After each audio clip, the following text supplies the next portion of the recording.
Hey, it's me, Nalthazar, and welcome to another Magic the Gathering Puzzle Quest video. In today's video, I'm going to be going over what I think are the top 5 chase cards from the upcoming Murders at Karlov Manor set. So, let's get into it.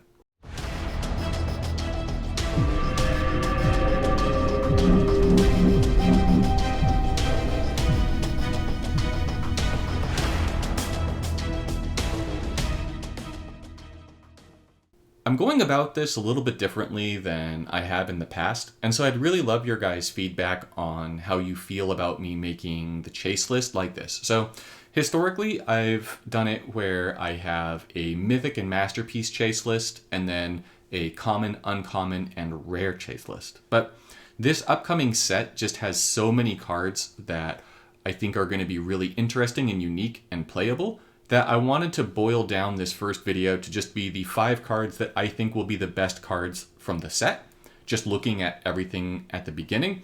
And then later on, I can go ahead and make some other videos on some of the other cards that I'm more excited about, or just things that look pretty fun. I'm hoping to put up another video about what are the things that exist in the game that are going to become better because of the new cards. So that's just all of what I've got coming until the new set drops. And then, of course, I'm planning on doing a day 1 stream as soon as it drops on iOS. I hope to see you there here on YouTube. And then, of course, I'm going to be making some videos as well. So, number 5. The number 5 card here, I'm going to go 5 to 1, right? Number 1 being, I think, the strongest card, and 5 being, like, the least strong. But that is to say, all of these, I think, are incredibly powerful and will be very prevalent in the meta. So, is going to be Rakdos, Patron of Chaos. Rakdos, Patron of Chaos is a 16-mana, 6/6 flying trample legendary demon creature. It is both red and black, and has at the end of your turn, destroy a random opposing creature. If you can't, you're going to destroy an opposing non-simple support. Remember, simple supports are support tokens, so you're going to be destroying a non-token support. This can affect Vanguard supports, and then you're going to reinforce this creature. So this thing just has so much control built into how it works, right? So it's a 6/6 that's going to be reinforcing every single turn. That gives it some potential to kill the opponent.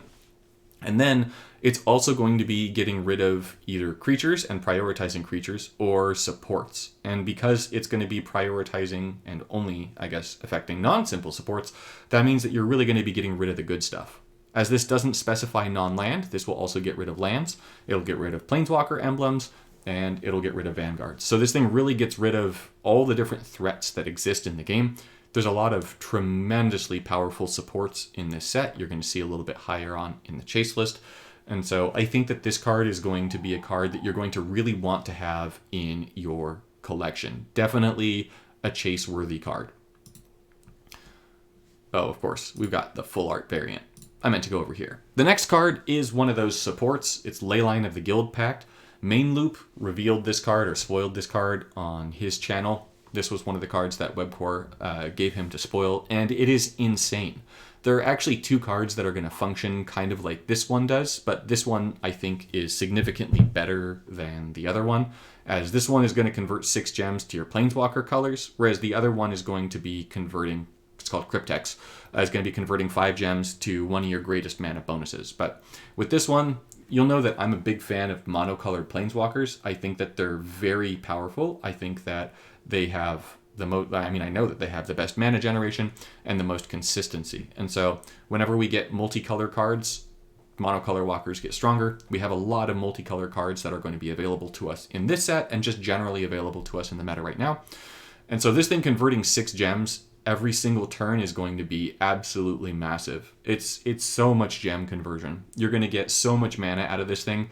As it's one of every color, that means you could throw it in an original Karn deck and use the first ability to fetch it and get all your mana bonuses up.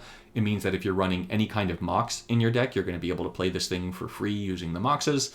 There's just a lot of cheat effects that you're going to be able to get to bring this thing out onto the battlefield. So really, really cool card. The overflow means that if you draw this, right, as the last card in your hand kind of a deal, then you're going to destroy all gems of your opponent's Planeswalker colors. So you can just freely do this if you want to destroy all gems of your opponent's Planeswalker colors, meaning you could throw this into a loop deck where you're just drawing a bunch of cards and then just have this thing overflow as you draw it, and then destroy gems, get a whole bunch of mana.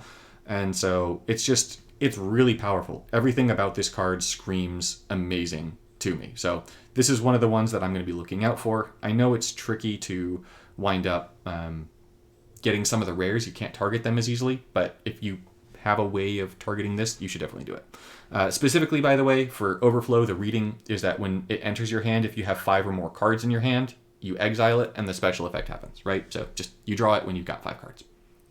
Really good card. This one's number 4 on my list.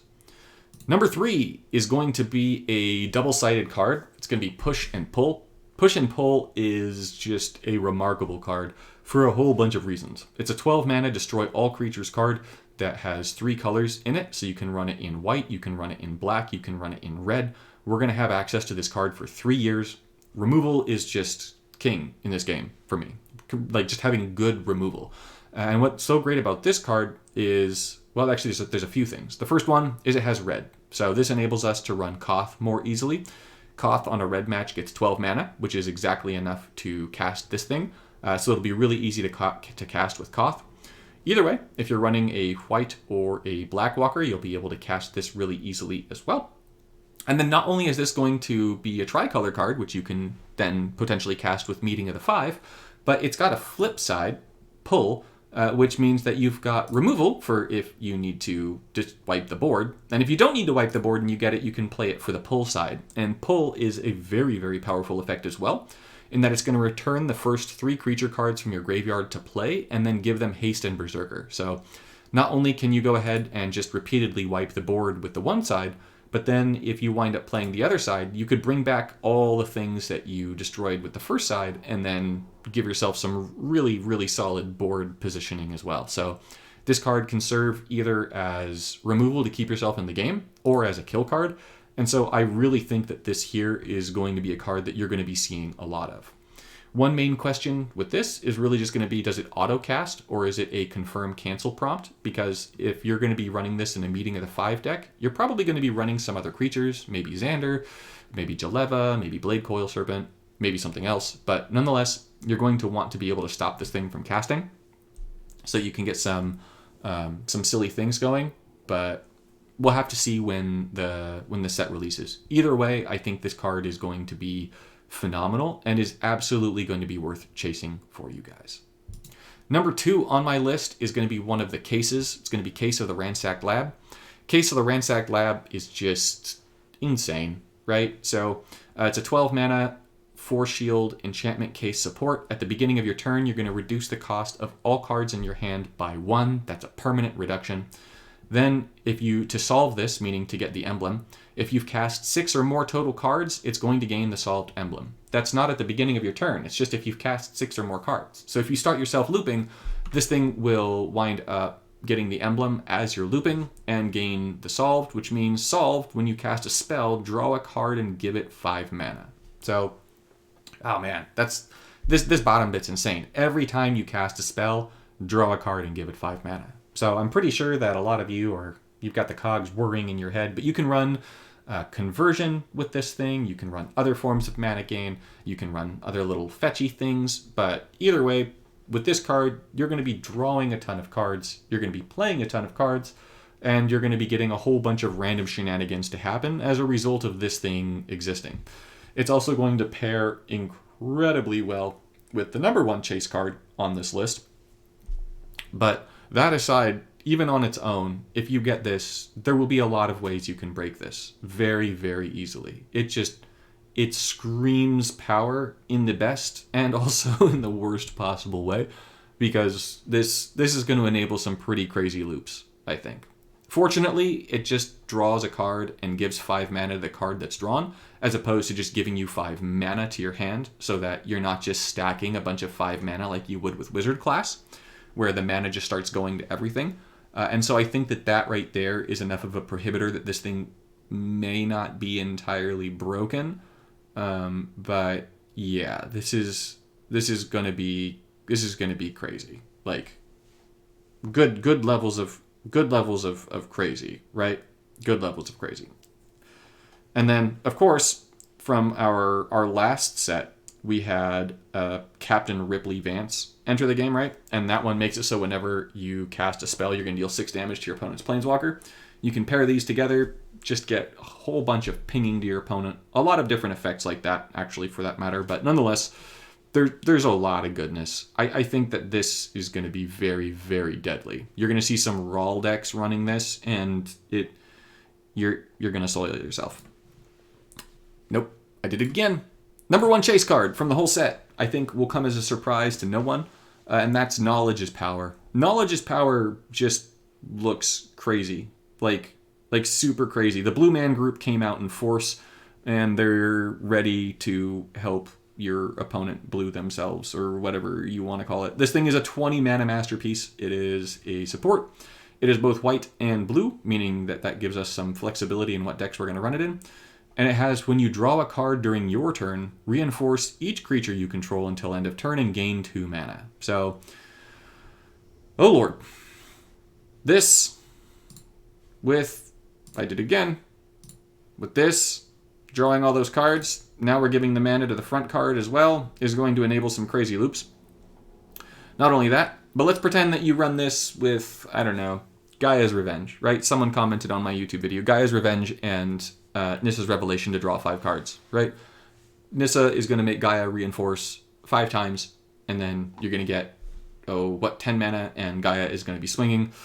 Super, super deadly. If you're running this with the newest Jace that just draws 5 cards per turn passively, right? You just throw away your hand and then draw 5 cards, then that's going to be insane. There's just so many ways of drawing cards so easily, and it reinforces all of your creatures and gains mana. So this is going to cause some really insane loops. I think this is honestly the scariest card that I've seen entering the game in a little while. Just that this thing drops and then wins, right? And that's what makes it scary. So we'll have to see if this winds up giving you a turn to sort of respond to it, or if we're going to need more flash removal as a result of something like this. But nonetheless, those are my top 5 cards. I think they're all tremendously powerful. I'm curious to know if there are any cards that I didn't include here that you all think are top chase cards for you. Thank you all so much for watching, and I'll see you in the next one.